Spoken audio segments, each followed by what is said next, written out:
Hello, my name is Caroline Yongue. I'm a Buddhist minister and director of the Center for End-of-Life Transitions, which is a project of Anatasati Magga, a Buddhist Sangha here in Asheville.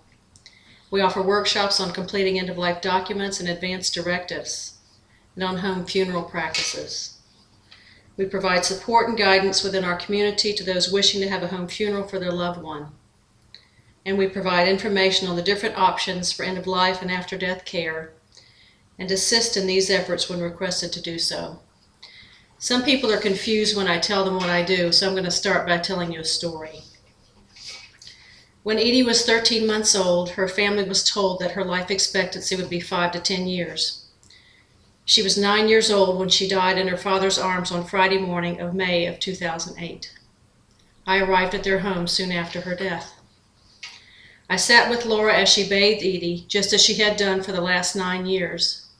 We arranged Edie's room to accept visitors by placing a small table and rocking chair beside her bed and removing the medical equipment that had kept her alive.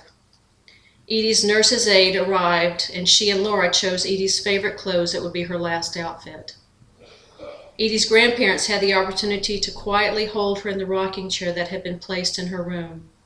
Word had spread quickly among their family and friends, and many stopped by their home. All were surprised to find that Edie was still there at her home, and most jumped at the chance to sit in solitude with Edie in her peaceful little room, in her own bed, surrounded by her toys. We kept Edie's room cool by turning on the air conditioner over her bed. We tend to imagine, especially after seeing so many scenes of death on TV, that the transition of the body after the last breath is dramatic. To the contrary, it is very subtle. Changes in the physical body after death happen gradually. The skin becomes pale over days.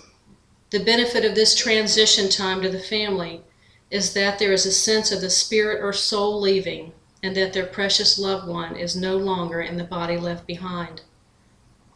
On Saturday evening, the day after Edie's death, family and friends arrived at Edie's home to say goodbye to her and to offer their support to the family.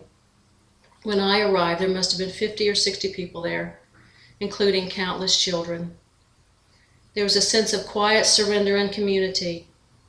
There was sadness, but also a feeling of open-hearted appreciation for this little girl who had so profoundly touched their lives, and who was deeply loved during her short life. I had obtained the cardboard cremation container, and it had been placed on the family dining table. Children and adults were writing love notes on the box, leaving treasures inside of it, and expressing their blessings and thanks to their beloved Edie. Her many friends of all ages were guided to her room by Edie's younger sister Liza and her older brother Jack to say goodbye. This was done without a sense of fear and without a feeling that it was anything other than a normal gesture when saying goodbye to a beloved sister and friend. Liza would climb up into Edie's bed, place her hand on Edie's chest, and wait for signs of life. She was unable to feel the chest move with breathing or with heartbeat. This was a time of transition for Liza and for everyone who came to visit that evening and over the weekend. Liza could see that her sister was changing, that her skin was cool to the touch. This was not a time of fear for her. It made me realize how much we project onto our children the fear of death and what we imagine we will experience when presented with the death of our loved one who has died. On Monday morning, I assisted Tom and Laura in taking Edie to the crematorium. Edie was held in Laura's lap. At the crematorium, we cut Edie's hair to donate to Locks of Love, a service that makes wigs for children who were undergoing chemotherapy. At Tom and Laura's request, I stayed with Edie as she was taken away from them for the cremation process. The impact this event had on Edie's community and family is profound. Most had no idea that this kind of celebration was possible, much less legal. You do not have to surrender your loved one to strangers after their last breath.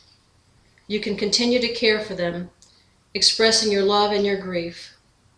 Laura later told me that some of the most precious moments were when she awoke in the middle of the night and could go into Edie's room and be with her.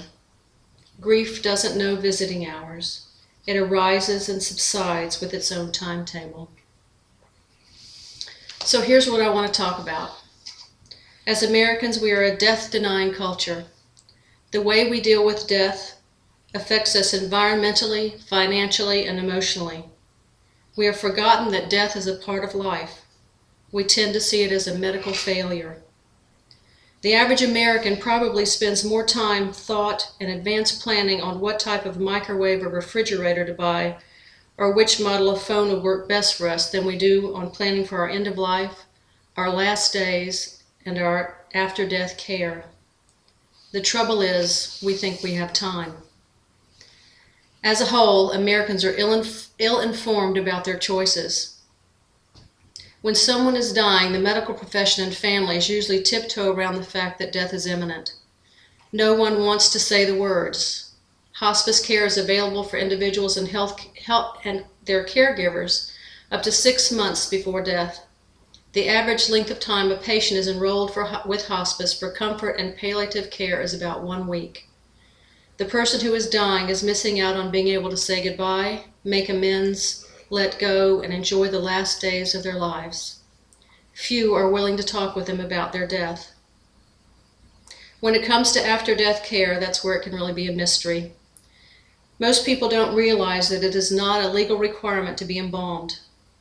Most of us don't have a clue what embalming is or how it is performed. If they did, they wouldn't want it.